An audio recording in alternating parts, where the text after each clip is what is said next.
Ng mga katornilyo, yung gawin ko lusot ang clutch. Lusot ang clutch mga katornilyo. Yan, sagad sa flooring. Ayan. So pinalitan na to ng repair kit, taas baba, pinalitan. Pero ganoon pa rin mga katornilyo, hindi to matagal. So papalitan ko na lang to ng isang buo. So clutch master. Ito yan oh. So ito papalitan ko yung primary kasi ilang beses na yan na pinapalitan lang yung repair kit. So palitan ko na ng buo para pag matagalan na. Yan. Sa primary yan, sa primary. Ito naman sa secondary. So yan sa secondary yan. So papalitan ko rin yan para sigurado kasi repair kit lang yung pinapalitan. So hindi ito matagal. Bago pa ba yun ito, yung lining? Hindi. Ha? Tagal na. Sliding na rin eh. Sliding. Ang gawin muna dyan, adjustan mo muna. Adjustan ko muna yung push rod. Pag ganun pa rin, doon natin na-actionan. So ibaba ko muna ito mga katornilyo, yung clutch master ito sa primary at saka doon sa secondary sa baba. Babaklasin ko rin para isang buo na. So wait lang, ito na mga katornilyo, nabaklas ko na. So papalitan ng buo. Dating ko doon. So Dapat kung nag-jigit, kasama kami. palitan yan mga katornilyo. Palitan ng buo. Kasali tayo sa video. Palitan na yan. Katornilyo. Palitan na yan kasi sira na yan. Dapat. Ilang beses na rin yan. Ilang beses na yan na papalit-palit ng repair kit. Papalitan na ng buo. So ito na mga katornilyo, dumating na yung pinabili kong pisa. Primary clutch master, secondary clutch master. So ikakabit ko na ito mga katornilyo. So unahin ko muna dito sa taas, sa primary. So dito yan nakalagay sa clutch booster. So dito yan nakapasok yan sa may clutch booster. Yan, ganyan yan. So ito naman yung fittings nya. Dito nakapasok yan, dito sa may butas dito. Yan yung linya na papunta doon sa secondary clutch master. Itong tubo na to papunta sa baba. So ganyan lang yung mga katornilyo. So lagyan ko muna ng nut para hindi gumalaw. Yan, higpitan muna dito para hindi gumalaw. Yan, ito 300 to mga katornilyo, L300. 4HL1 ang makina. L300 na kasing lapad ng ELF. Hindi ito L300 na 8B.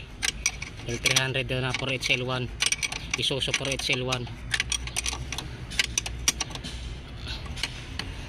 Pang 4HF1, 4HL1, isa lang yung ang master nito, ang clutch master.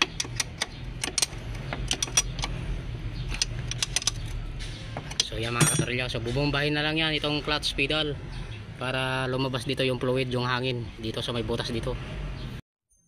So bago ko ikabit tong linya ng clutch fluid, so i-bleed muna dito, papasingawan muna dito para solid ang supply ng brake fluid. Yan mga katornilyo, lumalabas ang fluid. Pag hindi mo mapigilan dito mga katornilyo, so malakas ang ano yan, okay yan. Yan. Bago ikabit tong linya ng itong steel tube, ang linya ng brake fluid, ng clutch fluid.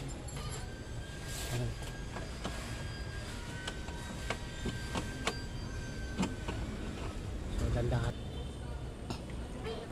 So testing mga katornilyo. So yan, hindi na tumatagas. So ito naman mga katornilyo, ito yung bago sa secondary clutch, dito to sa baba sa may transmission. So ikakabit ko muna yung linya ng ng fluid dito.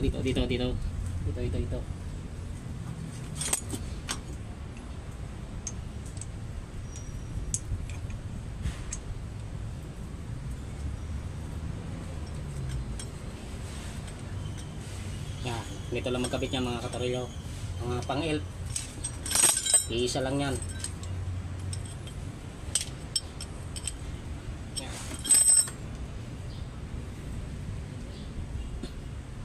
So, tanggalin natin itong takip sa bleeder.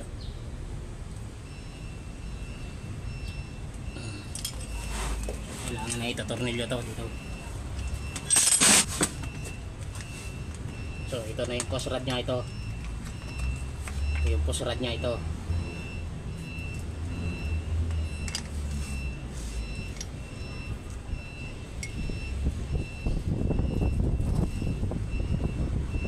Muna dito.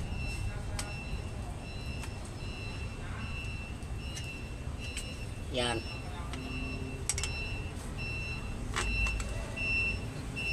So, tutornilyoan.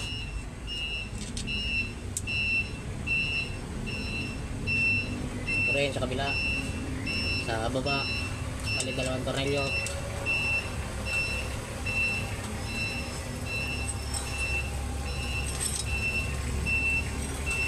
Tapos higpitan para tumapat.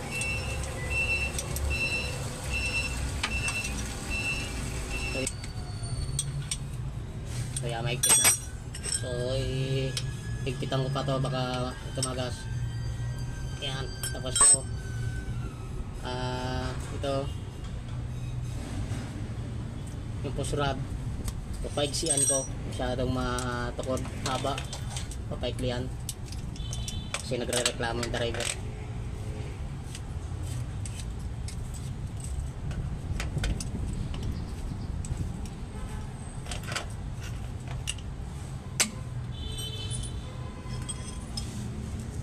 So kailangan ng jacket tukod.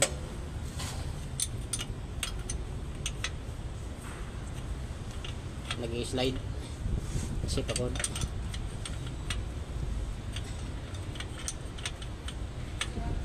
Kapag gano'n pa rin at in-adjust ko to at pinaklian at gano'n pa rin, so sa clutch lining na to.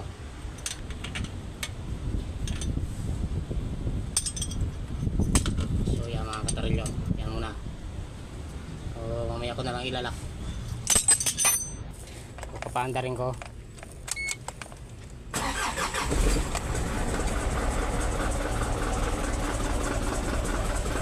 Kailangan itong i-blade mga katorilyo, ibubombahin dito sa clutch pedal hanggang sa tumigas,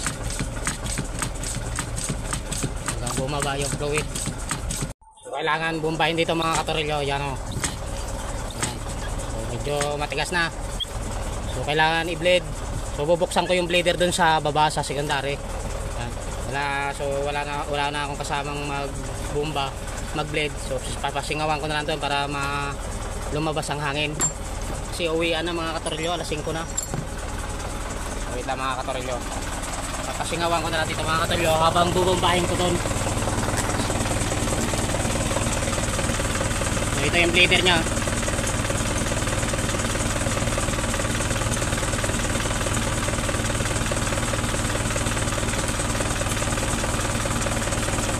Yan. Bubombahin ko ng konti ito mga katorilyo. Yan, tumatagas na para lumabas yung hangin. Mga katorilyo, bubombahin ko kaya lumambot para lumabas ang hangin doon, ang fluid na may hangin. So yan, so isasarado ko na mga katorilyo. So wala akong kasama magbi-blade kaya ganito na lang ang diskarte. Yan, sarado na.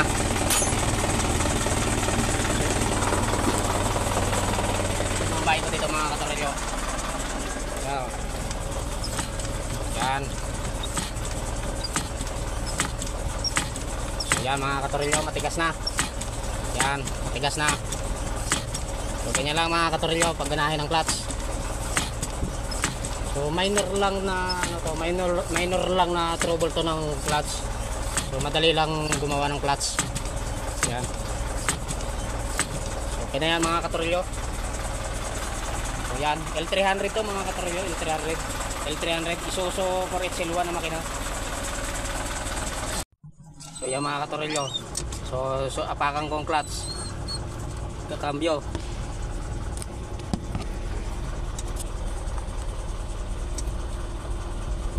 Ngayon, pasok na mga katorilyo.